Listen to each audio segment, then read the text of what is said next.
குடிக்கிறவங்க கேரக்டர்னு பார்த்துட்டா சார், நான் என்ன பொறுத்த வரைக்கும் பர்சனலா ரவுடி அப்படிதான் மைண்ட்ல தோணுது சார். இந்த கதை டீ போடு, இது காஃபி போடு, காஃபி குடுக்குறியாமா, அதுலயே ஸ்பிளிட் ஆயிடுது ஆட்டோமேட்டிக்கா.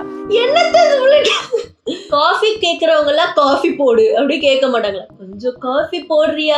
எங்க இங்க வருது இதெல்லாம்? உங்க குடும்பத்துல அப்படி நடந்துக்கிறாங்க, அதை வச்சு நீங்க சொல்றீங்கன்னா உங்க குடும்ப பிரச்சனை. பட் நான் இதுவரை டீ போடுறவங்க டீ போடு, காஃபி போடுறீங்களாமா, who does this? யார் இதெல்லாம் பண்றா? எதை பார்த்துட்டு இவங்க பேசுறாங்க? அக்கா என்னடா டயலாக் இது? எவன் எழுதி கொடுத்தானே அது இப்படி பேசிட்டு போறான்? ஸ்பிளிட் ஆயிடுது ஆட்டோமேட்டிக்கா.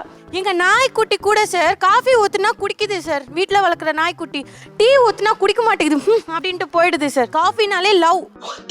உங்க நாய்க்கு காஃபி பிடிக்குதுன்றதுக்காக காஃபி குடிக்கிறவங்க எல்லாம் லவ், காஃபி குடிக்காதவர்கள் எல்லாம் ரவுடி. என்னங்க என்னையே இவங்க ரொம்ப கன்ஃபியூஸ் பண்றாங்க. How do they come to this conclusion? Tea குடிக்கிறவங்க எல்லாம் ரவுடி, நான் டீ மட்டும் தான் குடிப்பேன், என்னால 4 பேரை போட்டு அடிக்க முடியுமா? ஆனஸ்டா கொஞ்சம் என்னைய பார்த்து சொல்லுங்க. அதுக்கெல்லாம் நீ சரிப்பட்டு வர மாட்டேன்.